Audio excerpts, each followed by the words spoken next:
Halo pecinta film, selamat datang di Studio Mini. Terima kasih telah mampir.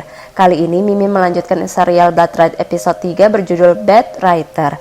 Di tiap episodenya tidak ada keterkaitan, jadi kalau kalian nonton acak pun it's okay ya.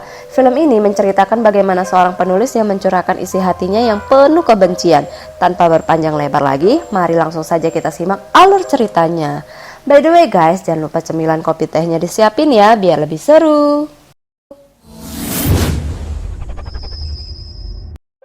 Di scene awal terlihat sepasang kekasih sedang bersenda gurau, yang lelaki bernama Markus dan wanita bernama Olivia. Markus mengajak untuk makan malam bersama ibunya. Walaupun Olivia agak ragu, namun ia akhirnya setuju. Saat akan berangkat ke kelas menulis, Olivia bak seorang putri manja yang ingin dilayani kebutuhannya. Hanya dengan meminta, ia bisa mendapatkan apa yang ia mau. Saat telah sampai di tujuan, terlihat seorang lelaki parubaya memuji mobil Olivia. Olivia berkata bahwa mobil itu pemberian ayah dan ibunya. Lelaki parubaya ini bernama Alex. Saat di kelas, sang mentor bertanya apakah pengalaman terburuk Olivia selama ia hidup. Olivia pun menceritakan bahwa saat ia berumur 12 tahun, kuda poninya mati dan dibelikan yang baru oleh orang tuanya.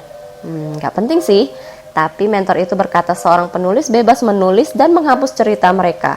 Jika ada yang dibenci, tulislah ke dalam cerita lalu bunuhlah mereka. Aneh, tapi kita lanjut. Setelah kelas usai, Alex dan Olivia berbincang sebentar tentang cerita karangan yang dibuat oleh Alex. Saat Olivia ingin membacanya, Alex melarang. Olivia menghormatinya dan berlalu pergi disertai pandangan cabul dari Alex.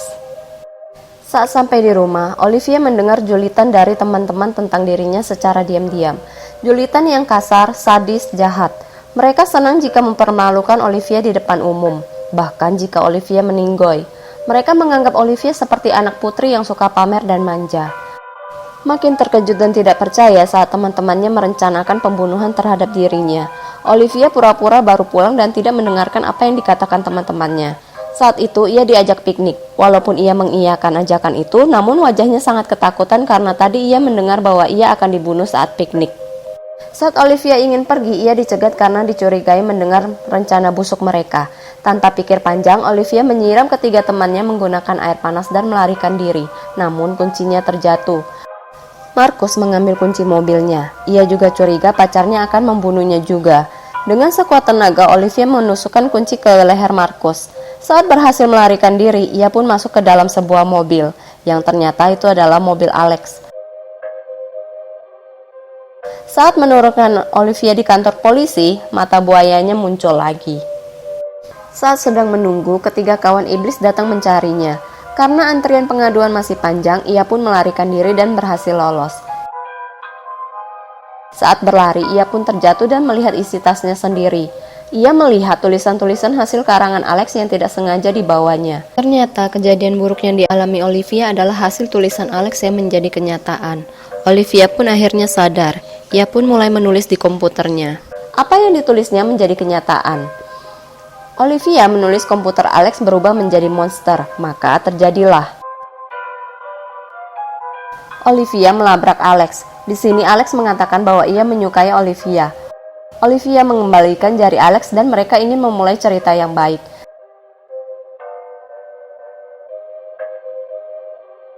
Saat berbincang, ternyata mentor di kelas menulis adalah istri Alex. Mereka sadar ada yang menulis cerita tentang mereka setelah menyadari melihat satu pedang samurai menghilang. Saat itu juga tiba-tiba Markus datang dan menusuk Alex. Yang paling mengejutkan ternyata ibunya Markus adalah mentor itu. Olivia pun dihunus samurai. Tapi ternyata itu hanya cerita dari seorang penulis bernama Annelise. Semua karakter di dalam cerita tersebut mirip di kehidupan nyata. Annelise ternyata memiliki pikiran bahwa suaminya menyukai Olivia sehingga terbesit pikiran jahat untuk membunuh Olivia. Dan